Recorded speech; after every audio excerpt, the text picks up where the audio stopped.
Hi guys, welcome to our channel mister సిస్నరీ. Bigg Boss Telugu season 8లో ఈ వారంతో ముగ్గురు సభ్యులు ఎలిమినేట్ అయ్యి బయటికి వచ్చేశారు. 3 వారాలకు ముగ్గురు ఎలిమినేట్ అయ్యి బిగ్ బాస్ హౌస్ నుంచి బయటికి రాగా ప్రస్తుతం బిగ్ బాస్ హౌస్లో కేవలం 11 మంది కంటెస్టెంట్స్ మాత్రమే మిగిలారు. ఇక ఇది ఇలా ఉంటే 3వ వారం ఎలిమినేషన్ పూర్తయిన కాసేపటికే బిగ్ బాస్ 4వ వారం నామినేషన్స్కి తెరలేపడం అయితే జరిగింది. ఇక 4వ వారం నామినేషన్స్ కూడా ఫేస్ టు ఫేస్ పెట్టి ఒక్కొక్కరు ఇద్దరిద్దరిని నామినేట్ చేయాలని, అలాగే సరైన రీజన్ చెప్పాలి అంటూ బిగ్ బాస్ చెప్పడంతో ఇక నామినేషన్స్లో కంటెస్టెంట్స్ అయితే రెచ్చిపోయారని చెప్పవచ్చు. ఇక నామినేషన్ ప్రాసెస్లో భాగంగా యష్మి సోనియాని అయితే నామినేట్ చేసింది.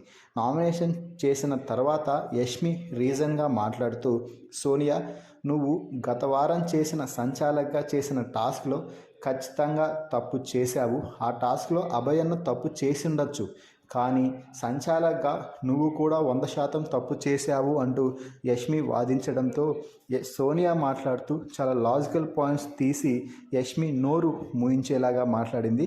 అది ఎలా అంటే, యష్మి నిన్న నాగార్జున సార్ కూడా వీడియో ప్లే చేసి మరీ చూపించారు. అక్కడ జరిగింది ఏమిటో మీరు కూడా చూశారు. మొత్తం క్లారిటీగా కనిపించింది. నాగార్జున సారు నేను ఏదైనా తప్పు చేసింటే సంచాలకగా అక్కడే నన్ను కూడా అరిచేవారు కదా, నేనేమీ తప్పు చేయలేదు అని అభయన్న ఒప్పుకున్నారు. అలాగే నాగార్జున సార్ కూడా నేను సంచాలకగా బాగా చేశానని ఒప్పుకున్నారు. నువ్వు అప్పుడు ఏమైనా నిద్రపోతున్నావా? నేను అక్కడ తప్పు చేసినట్టయితే నువ్వు అప్పుడే లేచి సోనియా కూడా తప్పు చేసింది సార్ అని నీ క్లాన్ తరపున మాట్లాడొచ్చు కదా అంటూ చెప్పడంతో యష్మి వాదించడానికి పాయింట్ లేకుండా పోయింది.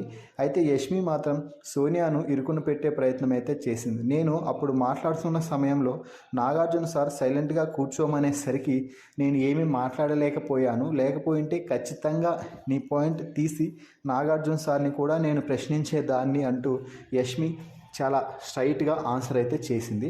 ఫైనల్లీ సోనియా యష్మి మధ్య జరిగిన ఈ మాటల యుద్ధంలో ఎవరు కరెక్ట్ ఎవరు తప్పు అనేది మీ అభిప్రాయాన్ని కామెంట్స్ రూపంలో తెలపండి. అలాగే మరిన్ని బిగ్ బాస్ అప్డేట్స్ కోసం మన ఛానల్ని చూస్తూ ఉండండి.